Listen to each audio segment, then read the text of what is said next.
Released in 2016, Mechanic: Resurrection brings back the deadly and precise world of elite contract killing, with Jason Statham returning as Arthur Bishop, a master assassin who makes murder look like an accident. This sequel to The Mechanic continues the story of a man who once tried to leave his violent past behind, only to find that the past never truly lets go. The film blends high-stakes action, international locations, and intense hand-to-hand combat into a fast-paced thriller designed to keep audiences on edge from start to finish. At its core, Mechanic: Resurrection is about control. Arthur Bishop is not just a killer. He is an engineer of death. Every move is calculated. Every hit is carefully designed to look like fate, misfortune, or coincidence. That is what makes him different from ordinary assassins. He is known as a mechanic because he fixes problems with precision and intelligence. But in this chapter of his life, the problem he faces is personal. And personal missions are always more dangerous.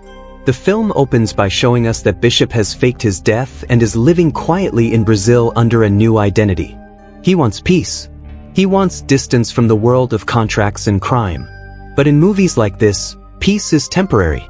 A shadow from his past returns in the form of Raya Crane, a ruthless arms dealer who knows Bishop is still alive. Raya does not just want Bishop dead. He wants to use him. And to control a man like Bishop, you need leverage. That leverage comes in the form of Gina Thorne, played by Jessica Alba. She is not just a random love interest. She becomes the emotional center of the story. Raya kidnaps her and forces Bishop into an impossible situation.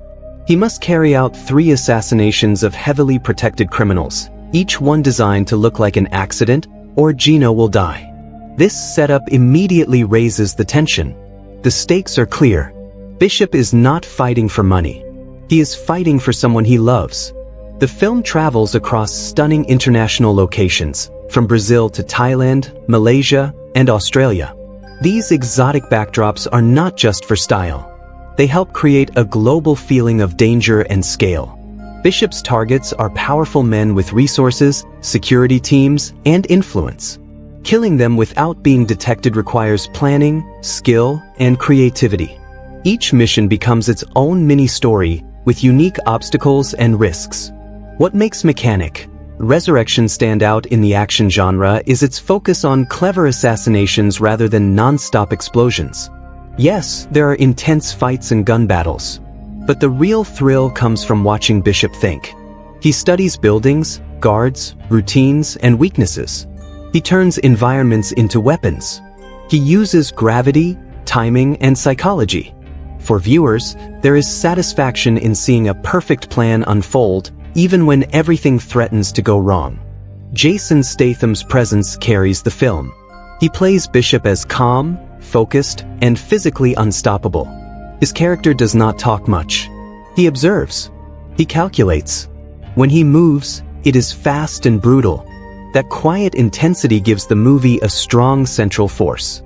Around him, the supporting cast adds layers of danger and emotion, but the spotlight always returns to Bishop. As a sequel, Mechanic: Resurrection builds on the idea that escaping a violent life is nearly impossible. It explores whether someone who has done terrible things can ever truly start over. Is Bishop just a tool for others to use? Or can he finally break free from manipulation and control? This introduction sets the stage for a high-energy story about survival, love, revenge, and strategy. It is a globe-trotting action thriller that mixes brains with brawn. In the next section, we will break down the essential details of the film, including its director, production background, cast, and key technical information. Mechanic: Resurrection is a 2016 action thriller directed by Dennis Goncel and written by Philip Shelby and Tony Mosher. The film serves as a sequel to the 2011 movie The Mechanic, which itself was a remake of the 1972 Charles Bronson classic. This installment continues the story of Arthur Bishop, a highly skilled assassin known for making his hits look like accidents. The movie was produced by Millennium Films and distributed in the United States by Lionsgate. It was released theatrically on August 26, 2016, targeting fans of high-intensity action and international thrillers worldwide. Jason Statham reprises his role as Arthur Bishop, bringing back the calm, disciplined assassin audiences first met 5 years earlier. Jessica Alba joins the cast as Gina Thorne, adding emotional weight to the story. Tommy Lee Jones appears as Max Adams, a wealthy arms dealer with a complex personality. Michelle Yeoh plays May, a longtime friend of Bishop who offers him shelter and support. Sam Hazeldine portrays Raya Crane, the main antagonist who forces Bishop back into the world of assassination through manipulation and threats. The film runs for approximately 98 minutes, keeping the story tight and focused on action and forward momentum. It is rated R for strong violence, language, and some sexual content. The pacing is designed to move quickly, with each assassination mission acting as a major turning point in the plot.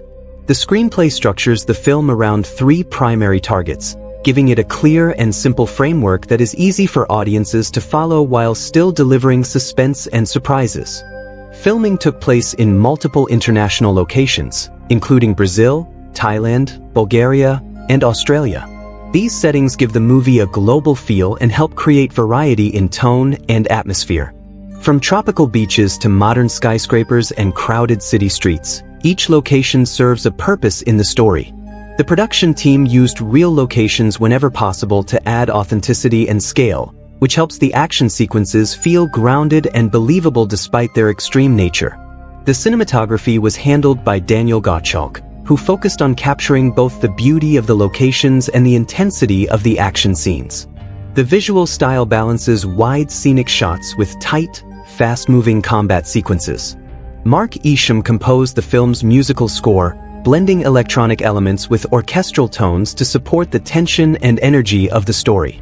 The music helps highlight both emotional moments and high-stakes action without overpowering the dialogue or sound design. The movie was made with a reported production budget of around $40 million. While not a massive blockbuster budget, it was large enough to support international filming, large-scale action scenes, and well-known actors. The film was marketed as a sleek and stylish action thriller, focusing heavily on Jason Statham's physical performance and the creative assassination sequences. Promotional materials emphasized exotic locations, intense fights, and high-risk missions to attract global audiences. Mechanic, Resurrection performed moderately at the box office. It earned over $125 million worldwide, making it financially successful compared to its production budget. A large portion of its revenue came from international markets, especially in Asia and Europe, where Jason Statham has a strong fan base. While it did not receive widespread critical praise, it found its audience among viewers who enjoy straightforward, action-driven films with a strong central hero. Overall, the film stands as a modern action sequel that builds on an established character while expanding the scale of the story. It combines international production value, experienced actors, and a focused narrative structure centered on 3 carefully planned assassinations. With a concise runtime and a clear objective driving the plot, Mechanic, Resurrection positions itself as an intense, globe-trotting thriller designed to deliver strategic action, emotional stakes, and non-stop tension from beginning to end. Arthur Bishop was supposed to be dead. The world believed the legendary assassin had perished, erased from existence, leaving behind only whispers of impossible accidents that had shaped the underworld. But far from the chaos of his former life, Bishop was living quietly under the name Santos in Rio de Janeiro. He worked at the docks as a yacht mechanic, blending into the rhythm of the ocean, fixing engines by day and retreating to his modest boat by night. To anyone watching, he was just another weathered dock worker enjoying solitude by the sea. Yet Bishop never truly stopped being Bishop. His small boat, peaceful as it appeared, was rigged with remote detonated explosives, an insurance policy against anyone who might come looking. And someone always does. One humid evening, a woman named Renee Tran approached him with unsettling confidence. She knew exactly who he was. No hesitation, no bluff. She revealed that her employer required his unique skills for 3 assassinations, each to be executed and disguised as accidents. If he refused, his identity and location would be leaked to enemies who would relish the chance to finish what they believed they already had. As Tran spoke, Bishop noticed armed mercenaries subtly positioning themselves nearby. It was a trap wrapped in a proposal. Bishop responded the only way he knew how, with action. He slipped through the encroaching net, evading gunmen with calculated precision, and disappeared into the labyrinth of Rio streets. When men later snooped around his boat searching for him, Bishop pressed a button and watched his former life erupt into flames, vanishing in a fiery explosion that left no trace. He had prepared for this day. Hidden in a remote shed was a carefully assembled stash: fake passports, currency, weapons, burner phones. He burned what remained of Santos and adopted yet another identity, leaving Brazil behind. Bishop resurfaced in Thailand at a secluded island resort owned by his old friend May. The tranquil beach house provided temporary sanctuary, but the past was already closing in. May revealed the name behind the coercion: Raya Crane. The name carried history and blood. Bishop and Crane had grown up together as orphans, eventually sold to a ruthless gangster who trained them as killers. Bishop managed to escape that brutal upbringing, but Crane had been left behind to suffer the consequences. The gangster punished Crane mercilessly, and over time resentment hardened into hatred.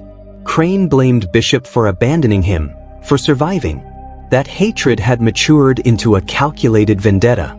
Soon after, a wounded woman named Gina Thornton staggered onto the beach seeking help. Bruised and desperate, she claimed she had been beaten by a man on a nearby boat. May sensed something wrong and alerted Bishop. When they investigated, they found Thornton being assaulted. Bishop intervened, subduing the attacker in a swift fight that ended with the man dead after striking his head during the struggle. With no identification on the body, Bishop set the boat ablaze to eliminate evidence. Back at the house, as May treated Thornton's injuries, Bishop uncovered a troubling detail. She had a photo of him on her phone. Crane's fingerprints were all over this.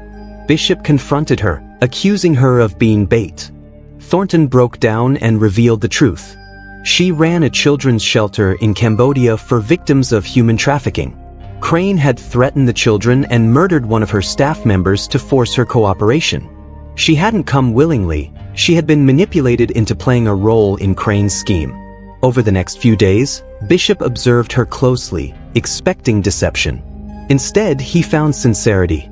Thornton had once served as a military operative in Afghanistan but left the battlefield disillusioned, determined to help civilians instead of harming enemies. She believed in redemption, in protecting innocence. Against his better judgment, Bishop began to feel something unfamiliar stirring inside him. For a man who survived by detachment, that vulnerability was dangerous. And Crane had anticipated it perfectly. Bishop knew falling in love was a liability, yet with each passing day on the island his guarded exterior began to crack. Gina Thornton was nothing like the world he inhabited. She carried scars, yes, but also conviction. She spoke of the shelter in Phnom Penh, of children rescued from trafficking rings, of fragile hope rebuilt piece by piece. Bishop listened more than he spoke, quietly absorbing the life he never allowed himself to imagine. For the first time, the assassin envisioned something beyond survival. But peace is fleeting for men like Bishop. Crane's mercenaries arrived without warning, descending on the island in a coordinated strike. Bishop fought back with calculated ferocity, but sheer numbers overwhelmed him.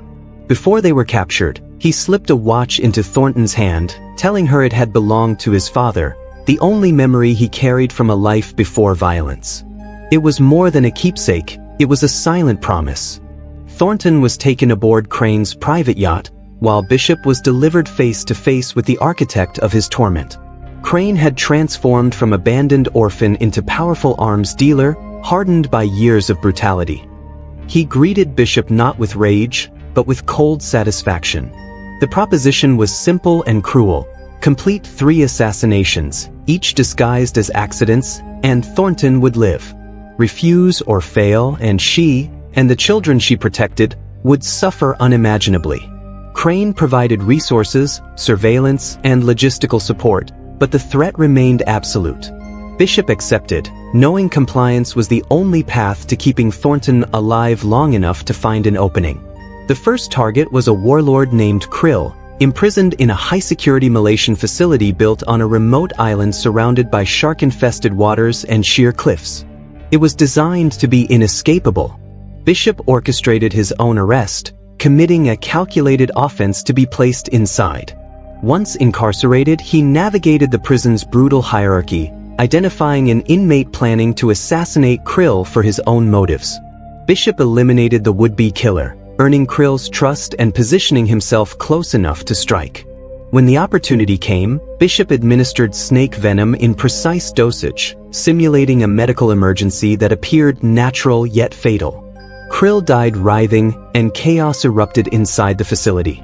Amid the confusion, Crane's operatives extracted Bishop in a daring escape across open waters. The second target, Adrian Cook, was a Sydney billionaire with a sordid past in trafficking underage girls. Cook lived in a glass fortress penthouse, shielded by private security and technology.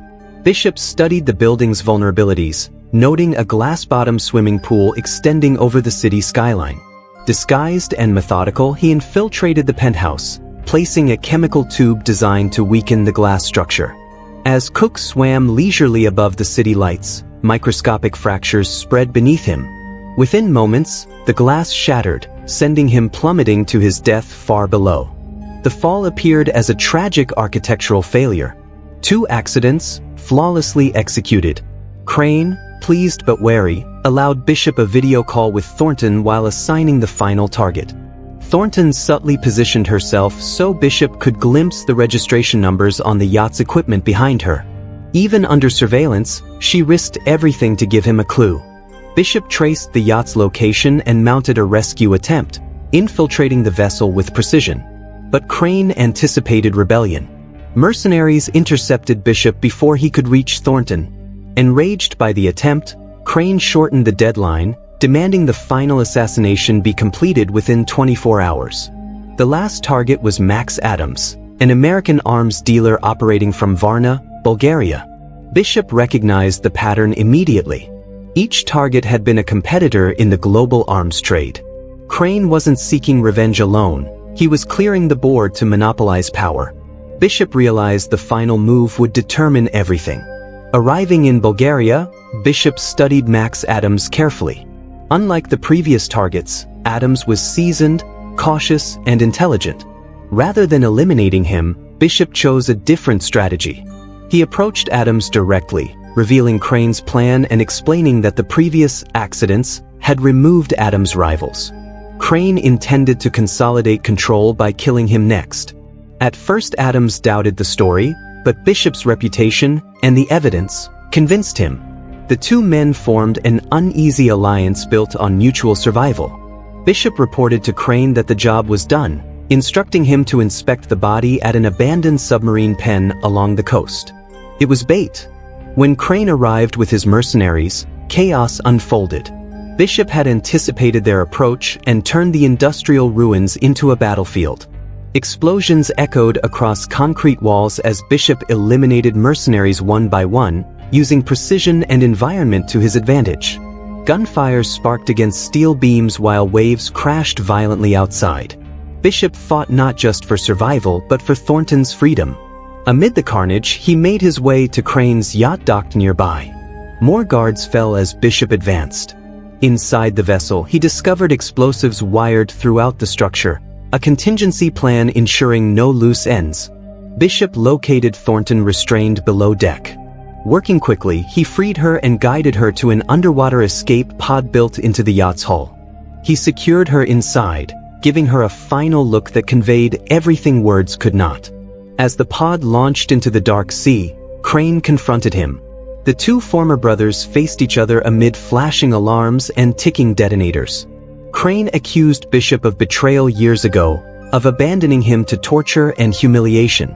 Bishop responded with grim resolve. They were both shaped by violence, but choices defined them. A brutal hand-to-hand fight erupted across the deck, fueled by years of resentment. Bishop ultimately overpowered Crane, binding him within the cabin as the countdown neared 0. Crane taunted him, revealing the explosives would detonate within moments. Instead of escaping, Bishop did something unexpected. He ran deeper into the yacht's interior just as the explosion tore the vessel apart in a thunderous inferno. Flames engulfed steel and shattered glass, sending debris raining into the sea. From a distance, authorities later recovered wreckage but found no survivors beyond Thornton, who had been rescued after drifting in the escape pod. Officially, Arthur Bishop was dead. Again, Max Adams observed the salvage operation remotely. Among the debris lifted from the ocean floor was the yacht's reinforced anchor compartment. Curious, Adams accessed surveillance feeds and discovered Bishop emerging from the compartment hours after the explosion, alive and breathing. Bishop had anticipated the blast and used the anchor housing as a shielded survival chamber. Adams watched silently, understanding the magnitude of what he had witnessed. In a gesture of gratitude for being spared and now standing alone atop the arms trade hierarchy, Adams deleted the footage, erasing proof of Bishop's survival. Thornton returned to Cambodia, resuming her work at the shelter, carrying grief yet also acceptance of Bishop's sacrifice. Days later, as she moved among the children, a familiar presence appeared behind her. Arthur Bishop stood there, alive, having once again vanished from the world's radar. For a man who lived by crafting perfect deaths, he had mastered his own resurrection. This time, however, the look in his eyes suggested something had shifted. He had dismantled his enemy, broken the cycle of vengeance, and chosen love over isolation. Whether the world would ever learn of Arthur Bishop's survival did not matter. Legends thrive in shadows. What mattered was that for the first time, the mechanic who engineered flawless accidents might finally attempt to build a life instead of escape one. Mechanic. Resurrection follows a clear and structured 3-act format that keeps the story focused, direct, and easy for the audience to follow. The narrative is built around a mission-based structure, where each major assassination acts as a central turning point. This design gives the film a strong sense of progression while maintaining constant tension. The plot does not rely on complicated twists. Instead, it uses pressure, urgency, and escalating danger to drive the story forward. The first act establishes Arthur Bishop's current situation and the main conflict. The film opens with Bishop living under a false identity in Brazil. This introduction serves two important purposes. First, it reminds the audience that he is a man trying to escape his violent past. Second, it shows that his skills are still sharp when he avoids an attempted capture. Within the opening sequence, the antagonist Raya Crane is introduced indirectly through threats and messages. The audience quickly understands that Bishop cannot outrun his history. The inciting incident occurs when Gina Thorne is kidnapped. This emotional trigger forces Bishop to accept Crane's deadly offer. The stakes become personal, which strengthens the narrative foundation. The second act is structured around the 3 assigned assassinations. Each mission operates almost like a self-contained chapter, but they are all connected by the central goal of saving Gina. The first mission in Malaysia focuses on strategy and infiltration. Bishop intentionally places himself in prison to reach Adrian Cook. This section of the story builds suspense through planning and close-quarters tension. The prison fight sequence delivers the first major action peak, satisfying audience expectations while proving Bishop's intelligence. The second mission shifts the tone slightly. Instead of immediate violence, Bishop forms an alliance with Max Adams in Australia. This middle portion slows the pace just enough to create variety. It introduces dialogue-driven scenes and a temporary partnership. The decision to fake Adams' death adds a small twist to the structure. This moment subtly challenges the formula by showing that Bishop does not always solve problems with direct killing.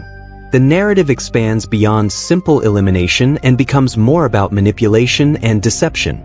The third mission acts as the climax of the second act and transitions into the final act. The island fortress assault is the most intense and explosive sequence in the film. Here, the pacing accelerates. Action scenes become longer and more chaotic. Gunfights, explosions, and hand-to-hand combat dominate the screen. This escalation follows a classic storytelling rule. Each conflict must be bigger than the last. By placing the most dangerous target at the end of the mission sequence, the film ensures that tension peaks before the final confrontation with Crane. The third act begins once the 3 targets are eliminated. At this point, the audience expects resolution. However, the story introduces betrayal. Crane attempts to kill Bishop and Gina despite Bishop completing the assignments. This shift keeps the film from ending too predictably. The boat explosion sequence serves as the ultimate climax. Bishop once again uses intelligence over brute force, turning Crane's trap against him. The explosion symbolically destroys the control Crane had over Bishop. The falling action is brief but important. Bishop fakes his death again, allowing the world to believe he is gone. This narrative choice brings the story full circle. The film began with Bishop hiding from his past, and it ends with him finally severing ties from it. The closing reunion with Gina provides emotional closure and a sense of earned peace. Overall, the narrative flow is straightforward and efficient. The film avoids unnecessary subplots and keeps attention on the central objective. The mission-based structure creates rhythm: plan, infiltrate, execute, escape. Each cycle increases danger and complexity. The emotional thread involving Gina ties the action sequences together, preventing the film from feeling like disconnected set pieces. The result is a tightly constructed thriller that balances structure, escalation, and character motivation in a clean and accessible way. In Mechanic, Resurrection, character development is not overly complex, but it is clear and purposeful. The film focuses mainly on Arthur Bishop's emotional journey, while the supporting characters serve to challenge, support, or pressure him. Even though the movie is action-driven, it still builds character arcs that give the story emotional weight. The growth may be subtle, but it plays an important role in shaping the film's direction and conclusion. Arthur Bishop, played by Jason Statham, begins the film as a man who believes he has escaped his violent past. He has faked his death and is living quietly in Brazil. At this stage, Bishop is emotionally closed off. He avoids attachments and keeps his life simple and controlled. His identity as a mechanic is built on precision, discipline, and emotional distance. He does not allow feelings to interfere with his work.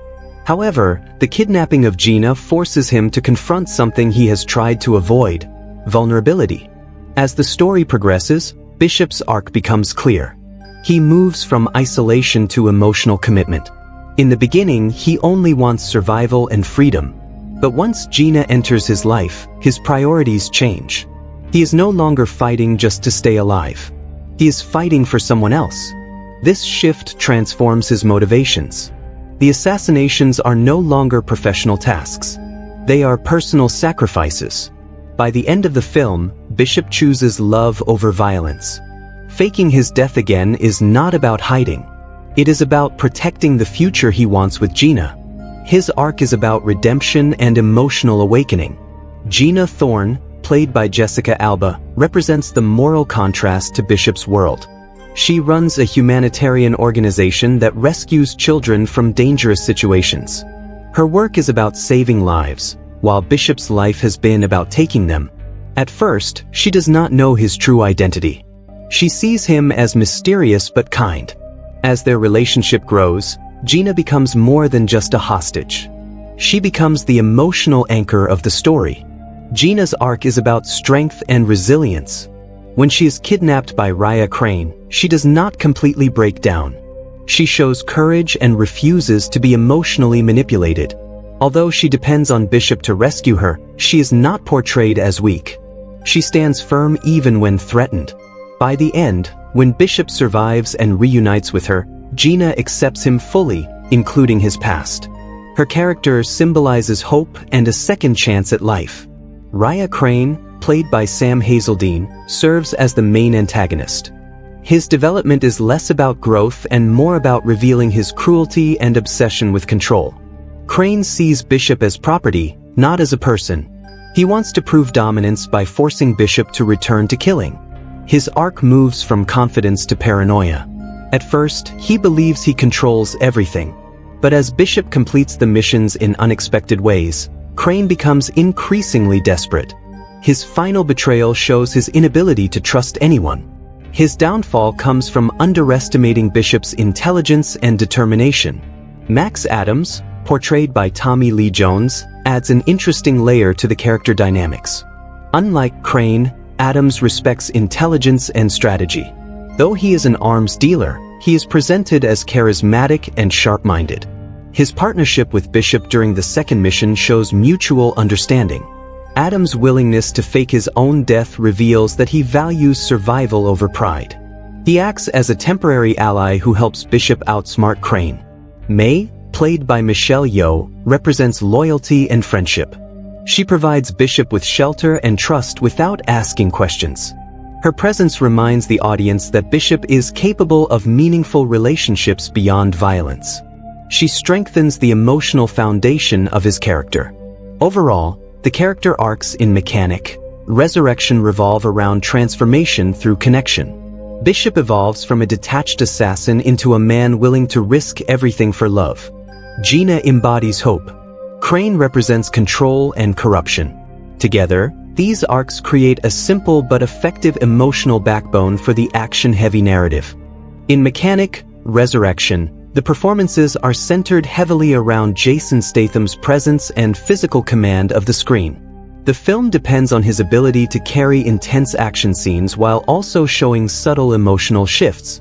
While the script does not demand deeply layered dramatic performances, the actors bring energy and personality that elevate the material beyond a standard action formula. Each major cast member contributes in a way that supports the tone and rhythm of the film. Jason Statham as Arthur Bishop delivers a performance built on control and restraint. Statham has long been known for playing tough, disciplined characters, and here he leans into that strength. His dialogue is minimal, but his body language speaks loudly. He moves with precision, whether he is studying a building layout or engaging in close combat. The calm expression on his face during dangerous moments reinforces the idea that Bishop is always thinking several steps ahead. What makes Statham's performance effective is not just the action choreography, but the subtle emotional shift that happens once Gina becomes central to the story. In quieter scenes, especially during conversations on the beach in Thailand, he softens his tone and posture. His guarded personality slowly opens. The change is not dramatic, but it is noticeable. Statham avoids overacting.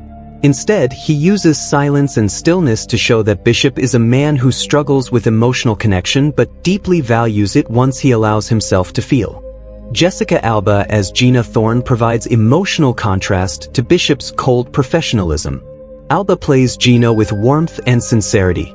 Her character represents compassion and humanitarian values, and Alba brings a gentle strength to the role. In the early romantic scenes, she portrays Gina as independent and thoughtful, not simply impressed by Bishop's mysterious personality. She challenges him with questions and maintains her own identity. During the kidnapping sequences, Alba shifts her performance to show fear without helplessness. She maintains composure in tense situations, giving Gina a sense of inner strength. While the script does not allow her character to dominate the action, Alba ensures that Gina feels important to the story's emotional core. Her chemistry with Statham may not be deeply intense, but it is believable enough to justify Bishop's extreme actions to save her. Sam Hazeldine as Raya Crane delivers a cold and controlled villain performance. Hazeldine avoids exaggerated villain behavior and instead plays Crane as quietly threatening. His calm tone and steady gaze create a sense of calculated cruelty. Crane's confidence comes from his belief that he controls Bishop through manipulation. Hazeldine expresses this arrogance subtly, especially in scenes where he explains the rules of the 3 assassinations. As the story progresses and Bishop continues to succeed, Hazeldine allows cracks to appear in Crane's confidence. Small shifts in facial tension and vocal sharpness reveal growing frustration. This controlled unraveling adds dimension to what could have been a one-note antagonist. Tommy Lee Jones as Max Adams brings personality and charisma to the middle section of the film. Jones plays Adams with a relaxed confidence and dry humor. His performance adds a different energy compared to the serious tone of the main conflict. The scenes between Jones and Statham feel balanced, with mutual respect between two experienced men. Jones' natural screen presence makes Adams memorable, even with limited screen time. Michelle Yeoh as May provides quiet strength and grace. Her performance is calm and grounded. She does not overdramatize her role but instead offers stability. Yeoh's presence adds credibility to Bishop's world, suggesting he has long-standing relationships built on trust. Overall, the acting in Mechanic, Resurrection supports the film's straightforward storytelling. The performances rely more on physicality, presence, and subtle emotional shifts than on complex dialogue. Jason Statham anchors the film with disciplined intensity, while the supporting cast adds warmth, menace, and personality, creating a balanced and engaging ensemble. Mechanic, Resurrection is directed by Dennis Gansel, a filmmaker known for blending style with tension. In this film, Gansel's direction focuses on delivering a sleek, fast-moving action thriller while maintaining clarity in storytelling. His vision does not aim to reinvent the genre. Instead, he works within familiar action frameworks and sharpens them through pacing, location variety, and character-driven stakes. The result is a film that feels polished, controlled, and consistently aware of its audience expectations. One of the most noticeable elements of Gansel's direction is his emphasis on structure. The film is clearly divided into mission segments, and he ensures that each one feels distinct. Rather than allowing the story to blur into a series of random action scenes, he gives each assassination its own tone and rhythm. The prison sequence in Malaysia feels tight and claustrophobic. The Australia segment with Max Adams feels slower and more strategic. The final island assault feels explosive and chaotic. This variation keeps the film from feeling repetitive. Gansel also demonstrates a strong understanding of Jason Statham's screen persona. He does not overload Bishop with excessive dialogue or complicated emotional breakdowns. Instead, he allows Statham to communicate through movement and silence. The camera often lingers on Bishop observing his surroundings. These quiet moments of preparation reinforce the idea that Bishop is always calculating. Gansel's direction supports this by giving space for visual storytelling rather than rushing directly into action. Visually, Gansel chooses bright, attractive international locations that contrast with the dark subject matter. The beaches of Thailand and the modern architecture of Malaysia create a stylish backdrop for violence. This contrast adds a certain elegance to the film's tone. Rather than presenting a gritty, gray atmosphere, Gansel leans into a glossy international thriller aesthetic. The film feels global, not confined to one city or region. This broader scope enhances the sense of scale and danger. Action choreography under Gansel's direction is designed to be clear and impactful. Fight scenes are shot in a way that allows the audience to follow each movement. The camera does not shake excessively, and the editing supports physical continuity. Gansel prioritizes visibility over confusion, which is important in hand-to-hand combat scenes. The island fortress climax especially benefits from this approach, as multiple explosions and gunfights occur without losing narrative clarity. Another important part of Gansel's vision is emotional grounding. Even though the film is action-heavy, the emotional reason behind Bishop's missions is always present. Gansel consistently cuts back to Gina's captivity to remind viewers what is at stake. This prevents the missions from feeling like detached assignments. The emotional thread strengthens the tension and gives purpose to Bishop's actions. Gansel also uses pacing strategically. The film runs under 2 hours, and he avoids unnecessary subplots. Scenes transition quickly from planning to execution. However, he inserts small pauses between major action beats to allow tension to rebuild. This balance keeps the energy steady rather than exhausting the audience too early. The steady rhythm reflects careful directorial control. The villain, Raya Crane, is portrayed under Gansel's direction as calm and calculating rather than loud and theatrical. This choice aligns with the overall tone of controlled intensity. By avoiding exaggerated villainy, Gansel keeps the conflict grounded. Crane feels like a realistic manipulator rather than a cartoonish threat. Ultimately, Dennis Gansel's vision for Mechanic, Resurrection centers on precision. The film mirrors Bishop's personality in its construction. It is streamlined, efficient, and focused. The direction supports clean storytelling, stylish presentation, and clear escalation. While it may not push creative boundaries, It successfully delivers a controlled and engaging action thriller experience that remains consistent from beginning to end. The cinematography of Mechanic, Resurrection plays a major role in shaping the film's sleek and international identity. Shot by cinematographer Daniel Gottschalk, the movie embraces a polished visual style that highlights both exotic locations and high-intensity action. Rather than using a dark, gritty tone often found in assassin thrillers, the film chooses brightness, clarity, and sharp contrast. This decision gives the movie a modern and almost glossy appearance that separates it from more grounded crime dramas. One of the most striking elements of the visual style is the use of global locations. From the colorful streets of Rio de Janeiro to the tropical beaches of Thailand, each setting is framed to emphasize beauty and scale. Wide establishing shots showcase coastlines, city skylines, and towering buildings. These visuals create a sense of openness that contrasts with Bishop's hidden and secretive lifestyle. The audience sees expansive landscapes, yet Bishop himself remains emotionally closed and guarded. This visual contrast subtly reinforces the character's internal conflict. Lighting plays an important role throughout the film. In daytime scenes, natural sunlight is used heavily, especially during the Thailand sequences. The bright blue ocean and golden sand create a peaceful atmosphere that represents the life Bishop wishes he could keep. The lighting in these moments feels warm and inviting. However, when the story shifts to darker missions, the lighting becomes cooler and more controlled. In the prison scenes in Malaysia, shadows and concrete textures dominate the frame. This change in lighting signals a return to danger and violence. Camera movement is another key aspect of the cinematography. During planning scenes, the camera often moves slowly and steadily. It follows Bishop as he studies blueprints, walks through buildings, or observes his targets from a distance. These smooth tracking shots reflect his calm and calculated personality. The audience is given time to absorb details, just as Bishop does. The pacing of the camera mirrors his thought process. In contrast, action scenes introduce faster camera movement but maintain visual clarity. The film avoids excessive shaky camera techniques.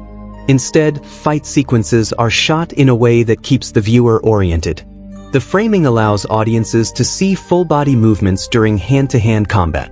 This approach respects Jason Statham's physical performance and ensures that choreography remains visible.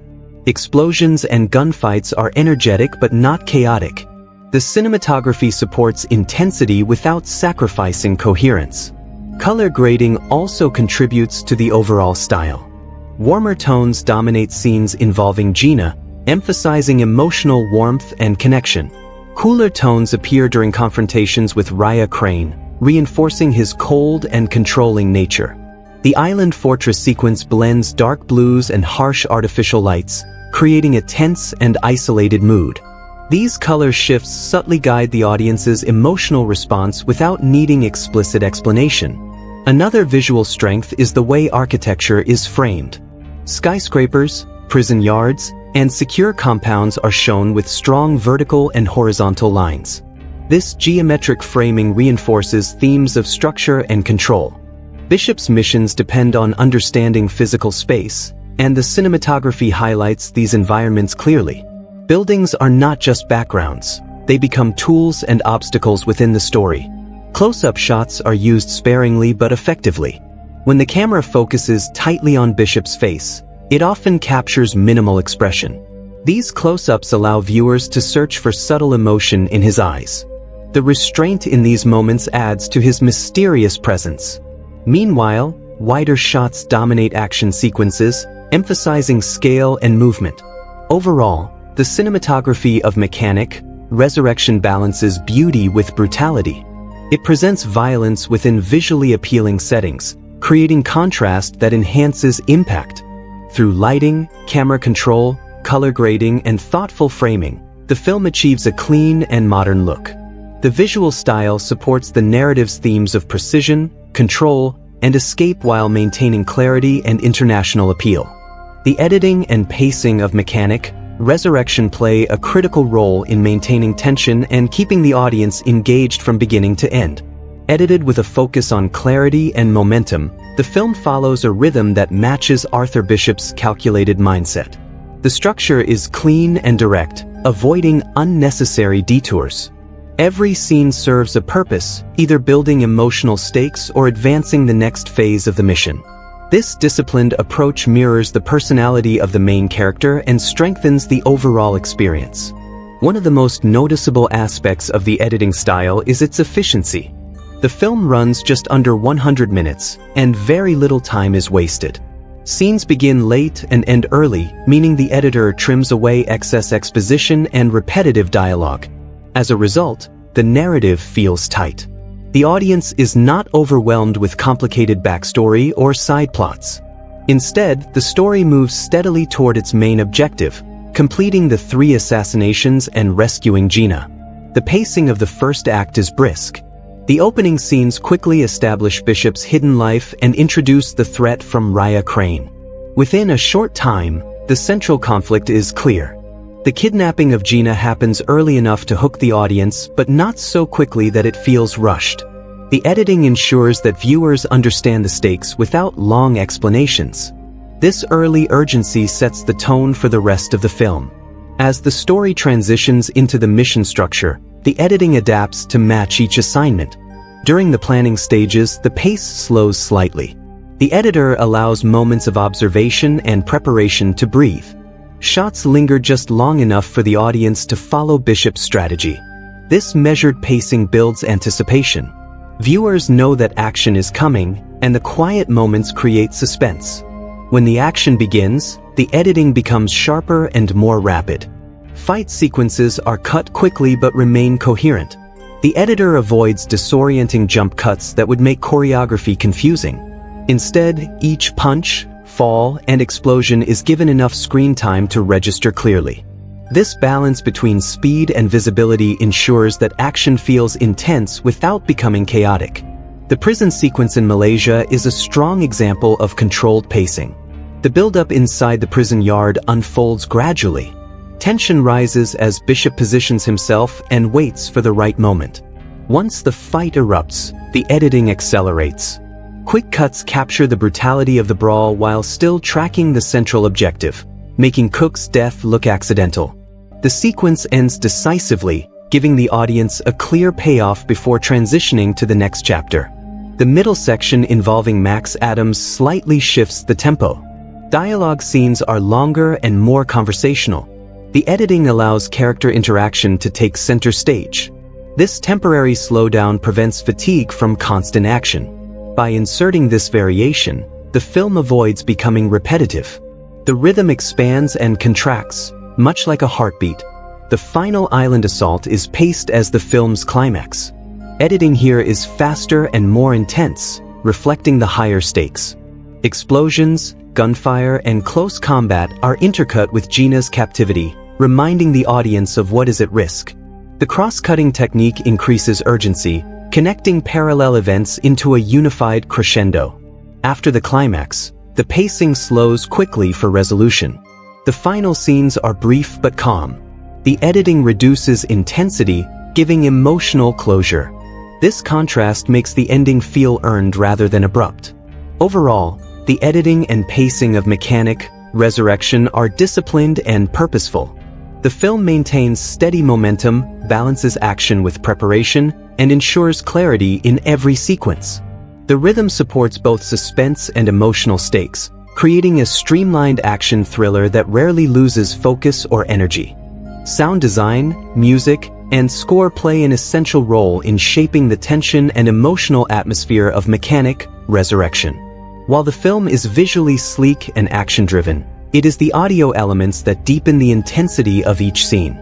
From quiet moments of preparation to explosive combat sequences, the soundscape supports the narrative rhythm and enhances the audience's immersion. The combination of score, environmental sounds, and carefully mixed action effects creates a consistent and controlled audio experience. The musical score, composed by Mark Isham, blends electronic textures with orchestral elements. This fusion reflects the modern, international tone of the film. Electronic beats and pulses often accompany scenes where Bishop is planning or observing his targets. These subtle, rhythmic patterns suggest calculation and mental focus. The music does not overpower the visuals. Instead, it works underneath the action, reinforcing Bishop's disciplined mindset. During emotional scenes between Bishop and Gina, the score shifts to softer orchestral tones. Strings and light melodic phrases create warmth and vulnerability. These musical changes signal to the audience that the story is not only about assassination missions but also about personal connection. The score avoids dramatic exaggeration. Rather than swelling loudly for every emotional beat, it stays restrained, maintaining the film's overall tone of control. In high-intensity action sequences, the music becomes more aggressive. Percussion elements increase, electronic bass lines grow stronger, and tempo accelerates. This escalation matches the physical pace of fights and explosions. However, the film does not rely solely on music to create excitement. In many combat scenes, the score steps back, allowing raw sound effects to take center stage. This choice makes punches, gunshots, and environmental destruction feel more immediate and realistic. Sound design is particularly effective during close-quarters combat. Each strike, impact, and movement is clearly defined. The sound team emphasizes physical weight, making hits feel solid and grounded. Instead of exaggerated or cartoonish effects, the audio feels sharp and realistic. This clarity enhances Jason Statham's physical performance. When Bishop moves quickly or engages in hand-to-hand fighting, the crisp sound effects give each action a tangible presence. Environmental sound also contributes to atmosphere. In Thailand, waves crashing against the shore and gentle wind create a peaceful backdrop. These natural sounds contrast strongly with the violent missions that follow. In the Malaysian prison, echoing footsteps, distant shouts, and metallic gate sounds build tension before the fight erupts. On the island fortress, alarms, gunfire, and structural explosions layer together to create a chaotic yet controlled climax. Each location has its own sonic identity, reinforcing the global scope of the film.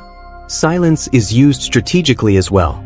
In moments when Bishop studies his surroundings, the sound often drops to a minimum. This quiet focus mirrors his concentration.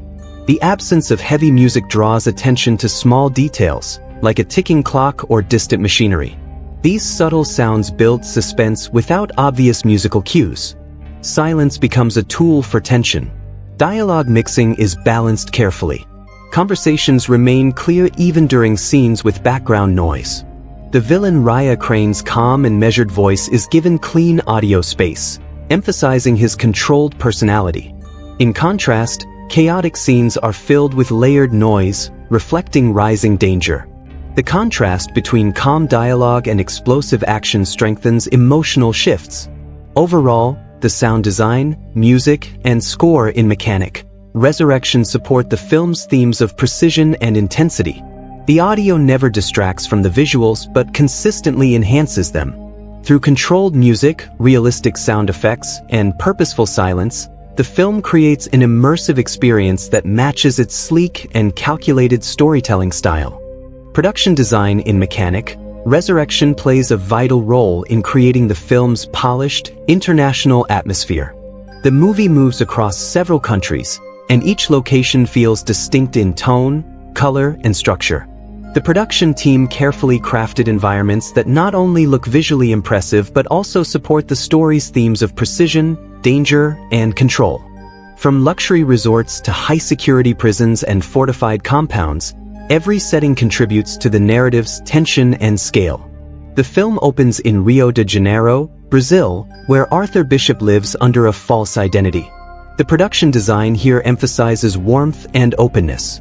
Bright streets, coastal views, and relaxed surroundings create a sense of temporary peace. Bishop's home appears modest yet carefully arranged, reflecting his disciplined personality. Even in hiding, everything around him feels organized. The contrast between this peaceful location and the threat that soon follows highlights how fragile his calm existence truly is. Thailand serves as one of the most visually striking settings in the film. The beachside resort owned by May is presented as a serene paradise. The design features open wooden structures, soft natural colors, and clear ocean views. Sunlight fills the frame, reinforcing the idea of escape and freedom. This location represents what Bishop desires most, a quiet life removed from violence. The peaceful environment makes the kidnapping of Gina even more impactful, as danger invades a place that symbolizes safety.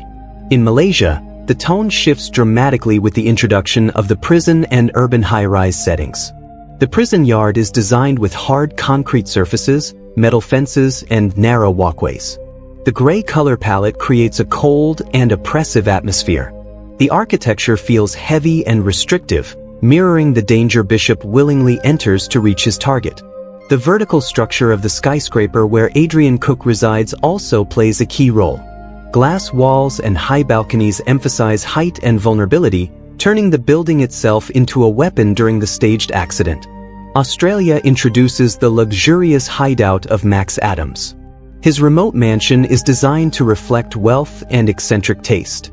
The interior spaces are open and filled with modern art, rare objects, and advanced security systems. The production design here communicates Adams' power and intelligence. Unlike the cold and rigid prison, this setting feels comfortable yet heavily protected. It serves as a middle ground between danger and sophistication. The island fortress used in the final mission is perhaps the most intense example of production design. This location combines natural isolation with military-style architecture. Concrete bunkers, guard towers, and industrial corridors create a hostile environment. The design emphasizes tight spaces and hidden pathways, allowing for suspenseful infiltration sequences. Lighting inside the compound is harsh and artificial, reinforcing the sense of control and surveillance. The fortress becomes a character in itself, representing the final and most dangerous obstacle Bishop must overcome. Props and set details further enhance realism. Weapons, communication devices, and surveillance equipment are integrated naturally into each environment. Nothing feels overly decorative. Instead, objects serve functional purposes that align with the plot. Bishop's tools are minimal and efficient, reflecting his personality. In contrast, Crane's environments feel excessive and guarded, highlighting his need for control. The global nature of the film is strengthened by authentic location shooting. Real coastal landscapes, urban skylines, and tropical scenery provide depth that studio sets alone could not achieve. The use of practical locations adds credibility to the story's international scale. Overall, the production design, sets, and locations in Mechanic, Resurrection create a visual journey that mirrors Bishop's emotional path. Peaceful environments clash with violent spaces, luxury contrasts with confinement, and openness competes with isolation. These carefully crafted settings enhance both tension and storytelling, grounding the action within visually dynamic and purposeful worlds. Visual effects and practical effects in Mechanic, Resurrection work together to create a believable and intense action experience. While the film is not overloaded with computer-generated imagery, it uses digital tools carefully to enhance large-scale destruction, environmental danger, and complex stunts. At the same time, practical effects and real stunt work remain central to the film's identity. This balance gives the action weight and realism, which is important for a story centered on precision and physical skill. One of the most important aspects of the film's effects work is restraint. The movie does not rely heavily on unrealistic visual spectacle. Instead, it focuses on grounded action that feels possible within the world it creates. Explosions, falling debris, and gunfire are often enhanced digitally, but they are built around physical sets and real stunt performances. This combination prevents the action from feeling artificial. The prison fight sequence in Malaysia demonstrates this balance clearly. Much of the combat appears to be practical, with actors and stunt performers physically engaging in choreographed fights. The impacts feel real because the camera captures full-body movements rather than cutting away quickly. Any digital effects are subtle, mainly used to enhance background elements or ensure safety. The result is a scene that feels intense without looking exaggerated. The skyscraper sequence involving Adrian Cook uses visual effects to emphasize height and danger. Digital enhancements are likely used to extend the building's exterior and create the illusion of extreme vertical distance. However, the core action remains grounded in practical staging. The fall itself is dramatic but not cartoonish. By blending real architecture with digital extension, the film maintains visual credibility while increasing suspense. The island fortress climax features the most noticeable use of visual effects. Explosions, structural damage, and large-scale destruction are amplified through computer-generated elements. Fireballs, collapsing sections of buildings, and debris fields are enhanced to create a sense of chaos. However, these digital effects are layered over practical explosions and physical sets. The flames and smoke interact naturally with the actors, making the destruction feel integrated rather than separate from the scene. Practical effects are especially important during hand-to-hand combat. Jason Statham is known for performing many of his own stunts, and the film highlights this physical authenticity. Real punches, throws, and impacts are choreographed carefully. The use of practical squibs for gunshot impacts and breakaway materials for shattered objects adds to the realism. When glass breaks or bodies hit the ground, the physical reaction grounds the action in reality. Vehicle stunts and boat sequences also combine real-world filming with digital safety enhancements. The final boat explosion likely uses a mixture of controlled practical explosions and digital augmentation. The large fireball and debris are visually dramatic, but the actors' interactions with the environment feel natural. This careful layering ensures the climax feels powerful without becoming overly artificial. Another important element is environmental enhancement. In tropical locations, digital tools may be used to adjust lighting, extend backgrounds, or remove unwanted objects. These invisible effects maintain continuity and polish. The audience rarely notices these enhancements because they are designed to blend seamlessly into the natural scenery. Overall, the visual effects and practical effects in Mechanic, Resurrection support the film's tone of controlled intensity. The movie avoids excessive digital spectacle and instead prioritizes physical performance and realistic destruction. By combining practical stunts with carefully integrated visual effects, the film creates action sequences that feel impactful and grounded. This balanced approach strengthens the authenticity of Bishop's dangerous missions and maintains the story's sleek, believable style. The dialogue and screenplay of Mechanic, Resurrection are built around simplicity, clarity, and efficiency. The script does not aim for poetic speeches or complex philosophical debates. Instead, it focuses on direct communication that supports the fast-paced structure of the film. The writing serves the action rather than overshadowing it. Every line of dialogue pushes the plot forward, reinforces character motivations, or strengthens tension between individuals. This streamlined approach reflects the personality of Arthur Bishop himself, who is precise, controlled, and not a man of many words. Arthur Bishop's dialogue is minimal throughout the film. He speaks only when necessary, and his lines are often short and firm. This choice is intentional. The screenplay presents Bishop as a thinker and observer rather than a talker. His silence becomes part of his character. When he does speak, his words carry weight because they are rare. The limited dialogue forces the audience to focus on his actions and expressions instead of lengthy explanations.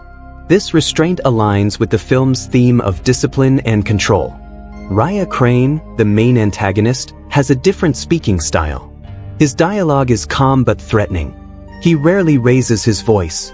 Instead, he explains his demands in a composed manner, which makes his cruelty feel more disturbing. The screenplay uses Crane's conversations to establish power dynamics. He outlines the rules of the 3 assassinations clearly, showing that he believes he has complete control over Bishop. His confidence is expressed through calculated speech rather than dramatic outbursts. This controlled villain dialogue reinforces the film's overall tone of quiet intensity. Gina Thorne's dialogue adds emotional warmth to the script. In her early scenes with Bishop, she asks questions and challenges him, showing curiosity and independence. Her conversations help humanize Bishop. The screenplay uses these exchanges to reveal small details about his guarded personality. Rather than directly stating his past, the script allows it to surface through tension and hesitation in conversation. Gina's dialogue also reflects compassion, aligning with her humanitarian work. The middle section involving Max Adams introduces a slightly different tone. Adams' dialogue includes dry humor and casual confidence. His conversations with Bishop feel more relaxed compared to the tension with Crane. This tonal shift adds variety to the screenplay. The lighter exchanges prevent the film from becoming overly serious and provide breathing space between intense missions. Structurally, the screenplay follows a clear mission-based format. The 3 assassination assignments act as major plot anchors. Each target introduction is concise, giving just enough background information to justify the mission without slowing the pace. The script avoids complex subplots. There are no extended backstories or unnecessary side characters. This simplicity keeps the narrative tight and focused. Exposition is handled efficiently. Instead of long explanations, the screenplay uses visual cues and short conversations to communicate important details. For example, when Bishop studies blueprints or security systems, the script trusts the audience to understand his planning without constant verbal description. This visual storytelling approach strengthens engagement. The dialogue also supports tension by emphasizing stakes rather than emotions. Crane repeatedly reminds Bishop that Gina's life depends on success. These reminders are direct and blunt. The repetition reinforces urgency without emotional exaggeration. Overall, the dialogue and screenplay in Mechanic, Resurrection prioritize clarity, momentum, and character consistency. The writing mirrors Bishop's personality by being sharp and controlled. While it does not aim for deep thematic exploration through words alone, it effectively supports the action-driven narrative. The script's simplicity allows the film to maintain focus, ensuring that every line contributes to building tension, advancing missions, and highlighting the central emotional conflict. Mechanic, Resurrection firmly belongs to the action-thriller genre, but it also blends elements of crime drama, international espionage, and romantic tension. The film understands exactly what kind of experience it wants to deliver. It does not attempt to reinvent action storytelling. Instead, it focuses on executing familiar genre conventions with clarity, style, and discipline. The success of its genre execution comes from how consistently it maintains intensity while carefully introducing controlled tone shifts to prevent monotony. At its core, the film operates as a mission-based action thriller. The structure of 3 high-risk assassinations fits comfortably within classic action formulas. Each mission presents a new environment, a new obstacle, and a new escalation in danger. This episodic design aligns with genre expectations. Audiences who watch action thrillers anticipate creative infiltration, tense confrontations, and explosive climaxes. The film delivers these beats in a clear and satisfying order. However, what strengthens the genre execution is the emphasis on precision rather than chaos. Many action films rely heavily on non-stop gunfire and destruction. Mechanic, Resurrection balances strategy with violence. Planning sequences are given time to develop, allowing tension to build slowly before action erupts. This restraint creates suspense. Viewers are invited to observe Bishop's thinking process, which adds intellectual engagement to physical spectacle. Tone shifts are handled carefully throughout the film. The opening scenes in Brazil and Thailand carry a calm, almost romantic tone. Warm lighting, peaceful beaches, and quiet conversations introduce a softer atmosphere. This slower beginning gives emotional weight to the disruption that follows. When Gina is kidnapped, the tone shifts abruptly into urgency and danger. The contrast between paradise and threat sharpens the impact of the central conflict. The prison mission in Malaysia introduces a darker and more confined tone. Concrete walls, harsh lighting, and close-quarters combat create a claustrophobic feeling. The film temporarily abandons the relaxed pacing of earlier scenes and replaces it with tight tension. This tonal shift reinforces the seriousness of Bishop's return to violence. The change feels natural because it mirrors his emotional shift from hope to survival mode. The middle section involving Max Adams briefly softens the intensity. Dialogue becomes more relaxed, and humor subtly enters the narrative. Tommy Lee Jones' character adds charisma and charm, creating a lighter tone without undermining the stakes. This variation prevents fatigue. constant intensity can overwhelm viewers, so the screenplay introduces small moments of personality-driven relief. The final island assault marks the most dramatic tonal escalation. The film fully embraces explosive action thriller territory. Gunfire, alarms, and large-scale destruction dominate the screen. The tone becomes urgent and chaotic, reflecting the highest stakes of the story. Yet even in this climax, the film avoids excessive emotional drama. The tone remains controlled rather than hysterical, staying consistent with Bishop's calm demeanor. Romantic elements also influence tone. The relationship between Bishop and Gina adds emotional contrast to the violent missions. Their interactions introduce warmth and vulnerability. These moments ground the story and remind the audience that the action has personal consequences. Without this romantic layer, the film might feel purely mechanical. Overall, Mechanic, Resurrection executes its genre with confidence and consistency. It balances calculated tension with explosive action, romance with brutality, and global elegance with confined danger. Tone shifts are deliberate and purposeful, designed to refresh the narrative without breaking its rhythm.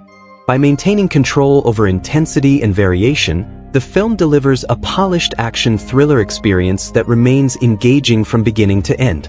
Mechanic, Resurrection may present itself as a straightforward action thriller, but beneath the surface it carries several clear themes that shape the emotional foundation of the story. While the film focuses heavily on assassinations and high-stakes missions, its core messages revolve around redemption, control, identity, love, and the possibility of escape from a violent past. These themes give the narrative weight beyond physical combat and explosions. One of the strongest themes in the film is redemption. Arthur Bishop begins the story as a man who has faked his death in an attempt to leave behind his identity as a professional assassin. He is not proud of his past, even if he rarely expresses regret openly. His choice to disappear shows that he wants a second chance at life. The entire story challenges whether someone who has committed violent acts can ever truly change. By the end of the film, Bishop chooses love and freedom over continuing the cycle of killing. This decision reinforces the idea that redemption is possible, even for someone deeply involved in darkness. Another central theme is control. Throughout the film, Bishop is constantly either controlling situations or being controlled by others. As a mechanic, he specializes in controlling outcomes. He studies environments, manipulates events, and designs deaths that look accidental.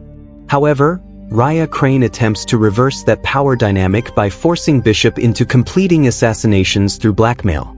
The tension between control and manipulation drives the story. In the end, Bishop reclaims control by outsmarting Crane and destroying the threat permanently. Identity is also a recurring theme. Bishop lives under a false name at the beginning of the film.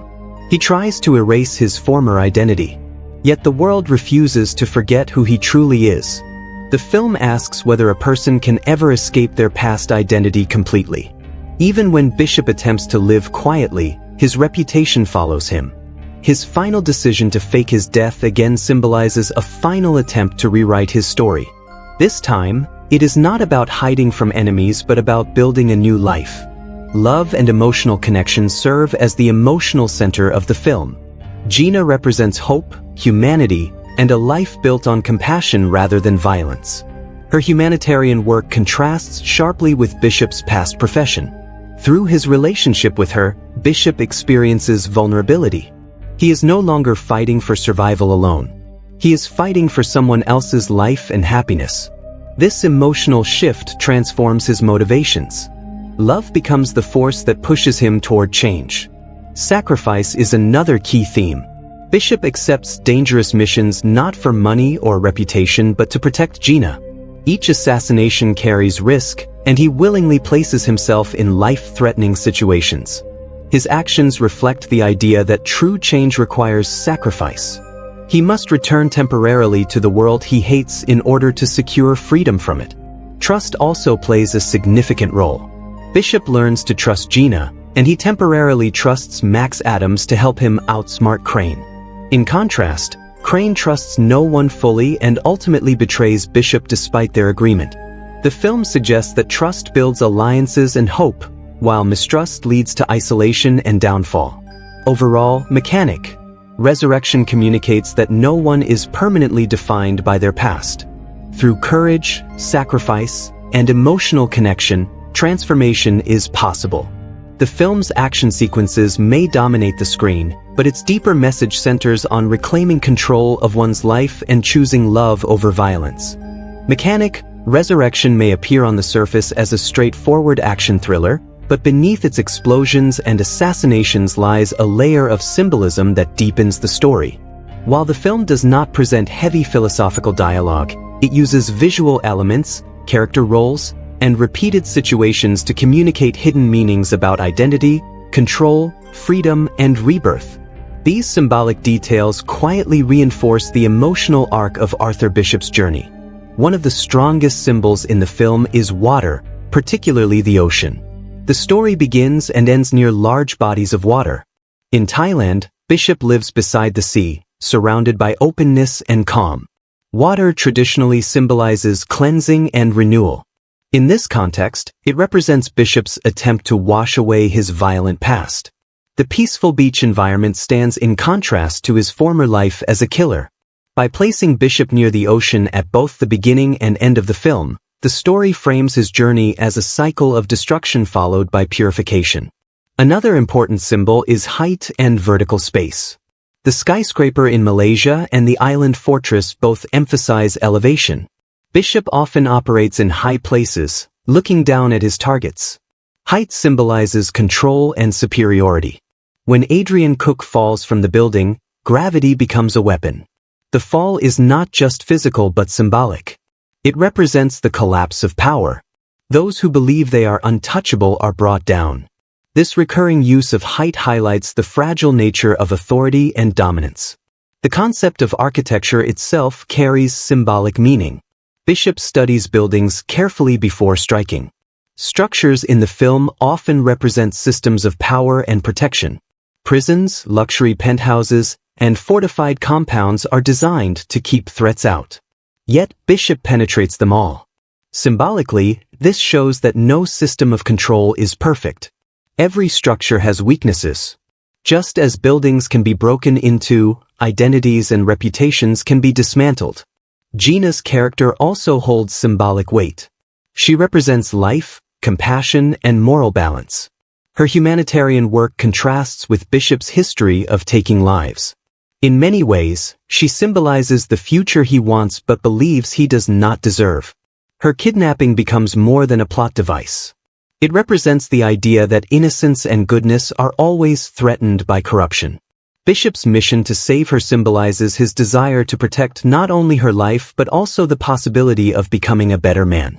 Raya Crane symbolizes manipulation and artificial control. Unlike Bishop, who values precision and personal discipline, Crane controls others through fear. His methods rely on coercion rather than skill. The boat explosion at the end of the film carries symbolic meaning as well. Boats are often associated with journeys. The explosion represents the destruction of forced paths and imposed destinies. By surviving the explosion and faking his death again, Bishop symbolically breaks free from external control. The recurring theme of fake death also carries symbolic meaning. Bishop's repeated disappearances reflect the idea of rebirth. Each time he is believed to be dead, he emerges with a new chance to redefine himself. This pattern suggests that identity is not fixed. A person can shed one version of themselves and step into another. Even silence functions symbolically. Bishop speaks very little throughout the film. His silence represents self-control and emotional restraint. Words are unnecessary when actions define identity. Overall, the symbolism in Mechanic: Resurrection reinforces its central message about transformation and freedom. Through water, height, architecture, rebirth, and silence, the film quietly communicates that control is temporary, power can fall, and even the most dangerous man can seek renewal. Mechanic: Resurrection is primarily designed as an action thriller, but beneath its fast-paced missions and global settings, it contains subtle layers of social and cultural commentary. The film does not present heavy political speeches or direct criticism of governments. However, through its characters, settings, and conflicts, it reflects ideas about global power structures, corruption, human trafficking, and the hidden world of international crime. These elements quietly suggest commentary about how power operates beyond public view. One of the clearest social themes in the film involves the global arms trade. Both Raya Crane and Max Adams are connected to weapons dealing. They operate internationally, outside the reach of normal legal systems. The film portrays arms dealers as wealthy, well-protected, and deeply influential. This portrayal reflects a broader commentary about how violence and warfare can become business transactions. Weapons are treated as products, and conflict becomes profitable. The story suggests that behind many global conflicts are individuals who benefit financially from instability. Human trafficking is another important element in the film. The final target, Frank, is involved in trafficking people and running criminal operations from a fortified island compound. By making him one of Bishop's targets, the film indirectly highlights the seriousness of this issue. Human trafficking is presented as brutal and inhuman, controlled by powerful figures who hide behind security and wealth. The fortress location symbolizes how these crimes often remain hidden from public view. While the film does not deeply explore the victims' perspectives, it acknowledges the existence of such global crimes. The film also comments on corruption and hidden power networks. None of the main antagonists operate as simple street criminals. They are wealthy individuals with private security forces, advanced technology, and international connections. This portrayal suggests that power in the modern world often exists outside traditional government structures. Private wealth can create its own systems of protection and control. Bishop's missions show how these figures operate above the law, believing they are untouchable. Culturally, the film presents a globalized world. The story moves from Brazil to Thailand, Malaysia, and Australia, showing interconnected locations. Criminal networks cross borders easily, and influence spreads internationally. This global scope reflects modern reality, where business, crime, and technology connect different countries rapidly. However, the film largely uses these settings as backdrops rather than deeply exploring cultural differences. The focus remains on action rather than cultural analysis. Gina's humanitarian work introduces another layer of social commentary. She works to rescue children in dangerous regions affected by violence. Her character symbolizes the humanitarian response to global conflict. While arms dealers profit from instability, humanitarian workers try to repair damage. This contrast highlights two opposing forces operating within the same world. Violence creates suffering, and compassion attempts to heal it. The theme of identity also carries social meaning. Bishop tries to escape his past by changing his name and location. This reflects a broader idea about reinvention in a global society. In a world connected by technology and information, escaping identity is difficult. The film subtly suggests that history follows individuals, especially those involved in crime or violence. Although Mechanic, Resurrection does not position itself as a political film, its portrayal of international crime, arms dealing, and trafficking hints at real-world concerns.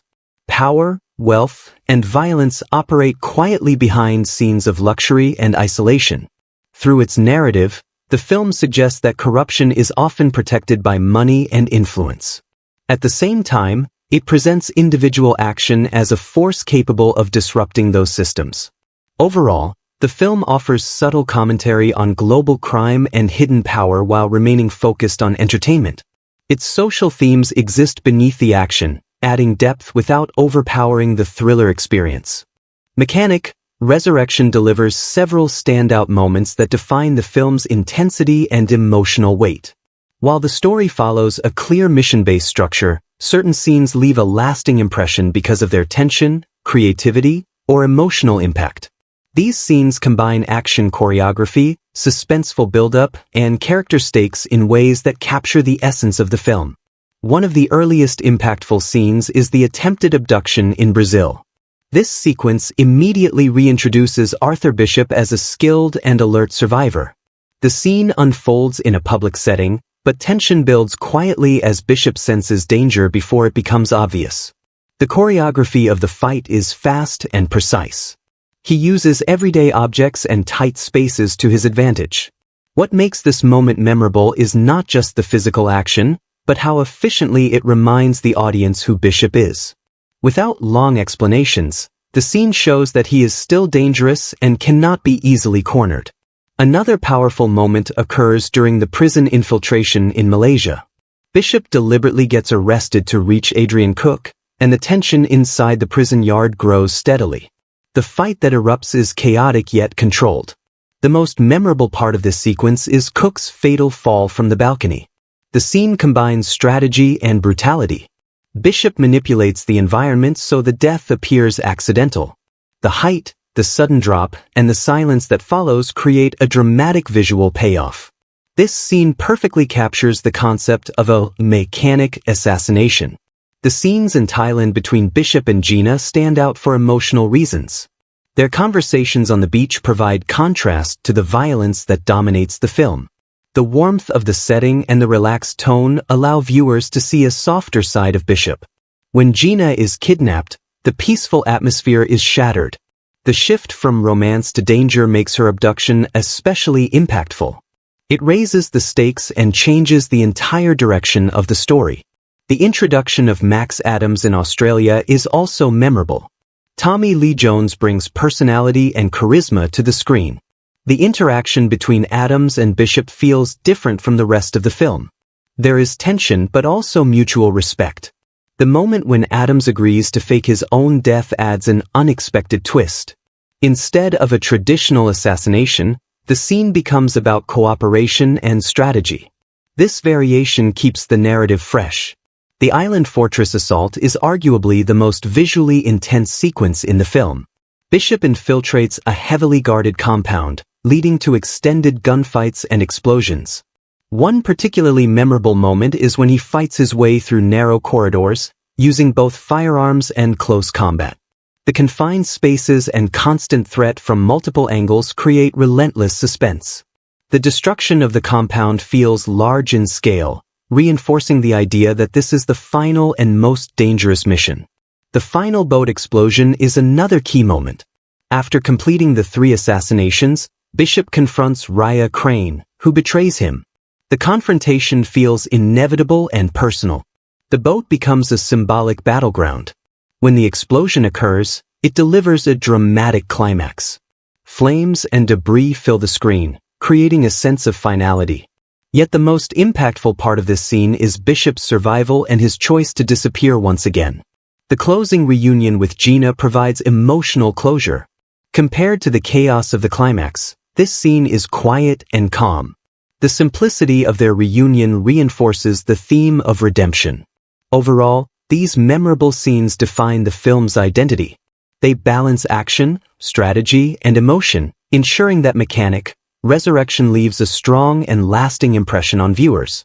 Mechanic, Resurrection fits comfortably within the modern action thriller landscape, and it naturally invites comparisons to several similar films and franchises. At the same time, it reflects elements of Jason Statham's established screen persona and Dennis Gansel's directorial style. By examining these comparisons, we can better understand where the film stands within the genre and what makes it distinct, even while following familiar patterns. One of the most obvious comparisons is the John Wick series. Both films center on highly skilled assassins who attempt to leave their violent past behind but are forced back into action. Like John Wick, Arthur Bishop is defined by precision, reputation, and a near-mythical skill set. However, while John Wick leans into a stylized criminal underworld with elaborate rules and symbolism, Mechanic, Resurrection remains more grounded in realism. Bishop operates alone rather than within a structured assassin society. The focus is less on world building and more on individual missions. The film also shares similarities with the Mission: Impossible franchise in its use of international locations and strategic planning. Bishop studies security systems, building layouts, and weaknesses before acting, much like Ethan Hunt prepares for high-risk infiltration missions.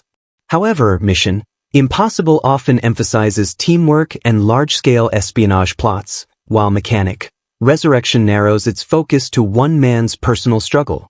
Bishop works primarily alone, making the story feel more intimate despite its global scope. Another clear comparison can be made with the Transporter series, also starring Jason Statham. In both franchises, Statham plays disciplined professionals who operate by strict rules. The Transporter films focus on high-speed driving and organized crime, while Mechanic, Resurrection centers on assassination and manipulation. However, the physical combat style and calm confidence of the protagonist feel very similar. Audiences familiar with Statham's earlier work will recognize the same blend of physical precision and controlled emotion. The Bourne series also offers a relevant comparison. Jason Bourne and Arthur Bishop are both highly trained operatives attempting to escape dangerous pasts. The key difference lies in tone. The Bourne films emphasize psychological trauma and political conspiracy, often presenting a gritty and handheld visual style. Mechanic, Resurrection adopts a cleaner, more polished aesthetic. Bishop is less conflicted internally than Bourne, and the film focuses more on action execution than identity crisis. When considering Dennis Gansel's other works, such as The Wave, there is a noticeable difference in tone and theme. The Wave explored psychological manipulation and group behavior within a social experiment setting. It carried heavy political and social undertones. In contrast, Mechanic, Resurrection is more commercially driven and action-oriented. However, both films share a theme of control. In The Wave, control emerges through ideology. In Mechanic, Resurrection, control operates through coercion and strategic dominance. The film also echoes elements of classic assassin thrillers from earlier decades. The original 1972 version of The Mechanic starring Charles Bronson focused on quiet professionalism and technical skill. The 2016 sequel continues that tradition but adapts it for modern audiences with faster pacing and larger-scale set pieces. Overall, Mechanic, Resurrection stands as part of a broader tradition of lone operative action films. While it does not redefine the genre, it successfully blends influences from similar franchises with Jason Statham's established action identity. It occupies a space between gritty realism and glossy spectacle, offering audiences a familiar yet polished thriller experience. The ending of Mechanic, Resurrection brings the story full circle, resolving both the external conflict with Raya Crane and the internal conflict within Arthur Bishop. On the surface, the conclusion appears straightforward. Bishop completes the 3 assassinations, confronts Crane, survives an explosion, and reunites with Gina. However, beneath the action-heavy climax lies a deeper interpretation about identity, freedom, and final transformation. After successfully eliminating Adrian Cook, manipulating the situation with Max Adams, and destroying the island fortress controlled by Frank, Bishop believes he has fulfilled his part of the forced agreement. He contacts Raya Crane expecting Gina's release. This moment carries strong tension because the audience already understands Crane's personality. He values control and dominance above all else. Even though Bishop has followed instructions, Crane does not trust him. The betrayal on the boat becomes the final turning point. Crane attempts to eliminate Bishop and Gina, believing that leaving Bishop alive would always pose a threat. This decision reveals Crane's fundamental flaw. He operates on fear rather than trust. He assumes that power comes only from eliminating rivals. In contrast, Bishop operates on precision and patience. The boat becomes a symbolic arena for their final conflict. Surrounded by water, isolated from the world, it represents the last barrier between Bishop's past and his desired future. The explosion that follows appears to kill Bishop. Flames consume the vessel, and the world believes he is dead. However, the audience soon learns that Bishop has once again faked his death. This repetition of disappearing serves as more than a survival tactic. It completes his character arc. At the beginning of the film, Bishop faked his death to escape enemies. At the end, he fakes his death to secure permanent freedom. The difference lies in motivation. The first disappearance was defensive. The final disappearance is transformative. Crane's death carries symbolic meaning as well. Throughout the film, Crane attempted to control Bishop through manipulation. His death in the explosion represents the destruction of that control. By turning the trap against Crane, Bishop reclaims authority over his own destiny.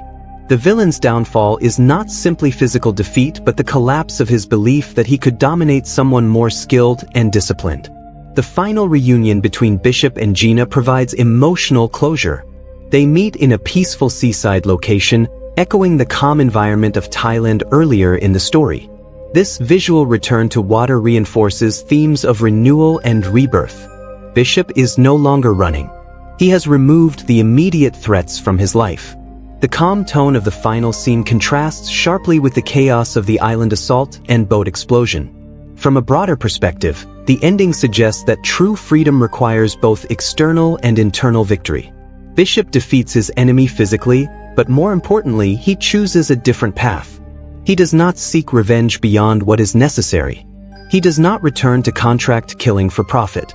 Instead, he walks away. The final interpretation of the ending centers on redemption.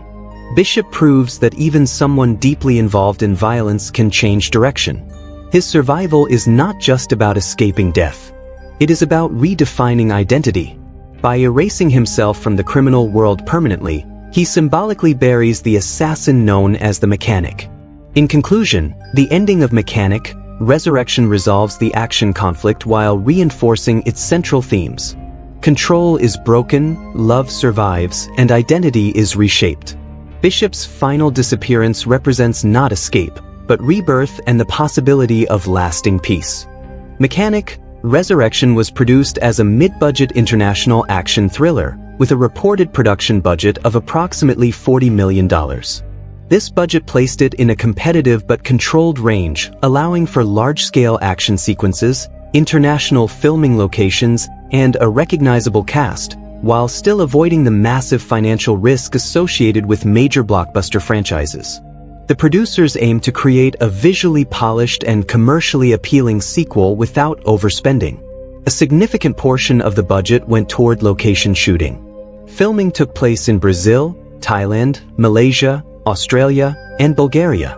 Shooting in multiple countries increased logistical costs, including travel, permits, crew coordination, and equipment transportation. However, these real-world locations gave the film a global scope and visual authenticity that studio-bound productions often lack. The investment in international settings helped market the film as a sleek, worldwide action experience. Action choreography and stunt coordination also required careful financial planning. Jason Statham is known for performing many of his own stunts, which adds realism but also requires strong safety measures and experienced crews. The island fortress explosion, prison fight scenes, and boat sequence demanded a mix of practical effects and digital enhancements. While the film did not rely heavily on expensive computer-generated imagery, the visual effects budget still contributed to its polished look. When Mechanic, Resurrection was released in August 2016, it faced moderate competition at the box office. Its opening weekend performance in the United States was solid but not dominant. The film earned over $7 million domestically in its first weekend. Ultimately, it grossed around $21 million in North America. While this number was not extremely high, the film's true financial strength came from international markets.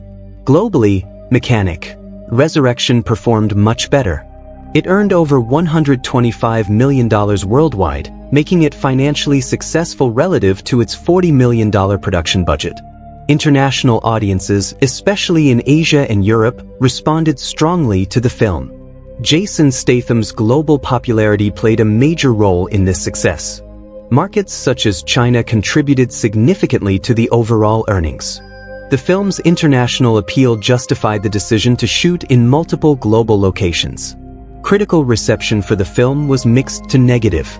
Many professional reviewers felt the story was predictable and formula-driven. Critics often describe the plot as simple and focused mainly on action rather than deep character development.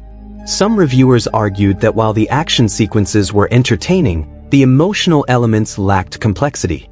However, audience reception was more favorable.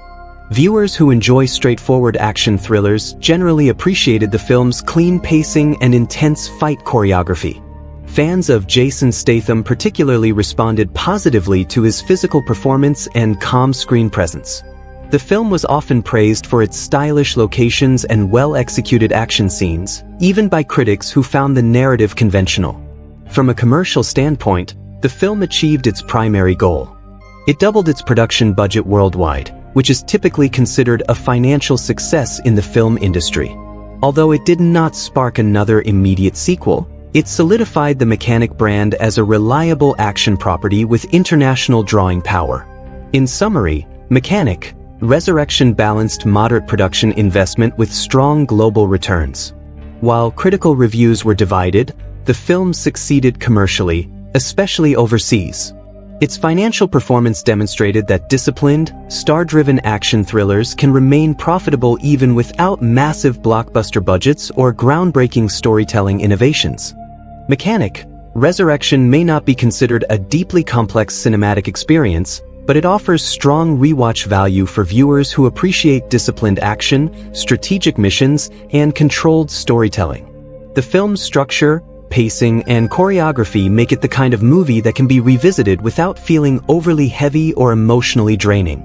Its clean narrative and tight runtime allow audiences to return to it for pure entertainment while still noticing new details in the execution. One major reason for its rewatch value is the mission-based format. Each assassination operates almost like a self-contained short story within the larger plot. The prison infiltration, the alliance with Max Adams, and the island fortress assault all have distinct tones and strategies. On repeat viewings, audiences can focus more closely on the planning process and subtle setups that lead to each outcome. Because Bishop's character relies on intelligence and preparation, viewers may notice small details in his movements and decisions that were not obvious during the first watch. Jason Statham's performance also increases replay appeal. His physical precision and calm presence make the action sequences satisfying to revisit. Unlike chaotic action films that rely heavily on rapid cuts, Mechanic: Resurrection presents combat in a clear and structured way. This clarity makes it enjoyable to rewatch fight scenes without confusion. Fans of stunt work and hand-to-hand choreography may appreciate the craftsmanship even more with repeated viewing. The film's international locations contribute to its lasting appeal as well. The tropical beaches, urban skylines, and fortified compounds create visually engaging environments. These settings provide aesthetic variety, which prevents the film from feeling visually repetitive. On rewatch, viewers can pay closer attention to how each location supports the mood and mission design. The contrast between peaceful landscapes and violent action becomes more noticeable and meaningful. Emotionally, the film offers a simple but effective takeaway. The central message about redemption and second chances resonates clearly.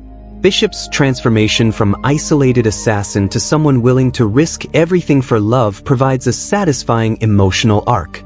While the film does not explore deep psychological complexity, it communicates its theme in a straightforward way. This simplicity can make it easier to revisit because the story does not require intense emotional processing. Another factor that supports rewatch value is pacing. The film avoids unnecessary subplots and excessive exposition. Its focus structure means there are very few slow or distracting moments. For viewers seeking a streamlined action experience, the consistent momentum keeps the story engaging from beginning to end. The runtime under 2 hours also makes it accessible for repeat viewing. From an audience takeaway perspective, Mechanic: Resurrection reinforces the idea that control and discipline can overcome manipulation. Bishop faces a powerful enemy who attempts to dominate him through fear. By staying calm and strategic, he regains control of his life. This message may resonate with viewers who value independence and resilience. Ultimately, the film leaves audiences with a sense of closure and satisfaction. It delivers on its promise of international action, personal stakes, and explosive resolution. While it may not challenge viewers intellectually in profound ways, it succeeds in providing polished entertainment that can be enjoyed multiple times. Mechanic: Resurrection is widely available across multiple viewing platforms, making it accessible for audiences who prefer streaming, digital rental, physical media, or television broadcasts. Because the film was released in 2016 and distributed internationally, it has become part of many digital libraries and on-demand services. The availability may vary depending on your country, but viewers generally have several convenient options to choose from. One of the most common ways to watch the film today is through digital rental or purchase. Many major online platforms offer the movie for individual rental, which typically allows access for a limited viewing window once playback begins. Purchasing the digital version usually provides unlimited streaming access within that platform's ecosystem. This option is ideal for viewers who want to revisit the film multiple times without depending on subscription rotation schedules. Subscription-based streaming services may also include the film in their rotating catalog. These services sometimes add and remove titles depending on licensing agreements.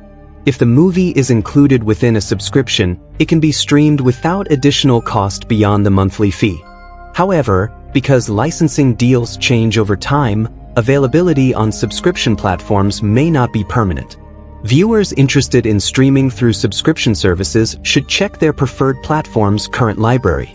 For those who prefer physical copies, Mechanic Resurrection is available on Blu-ray and DVD.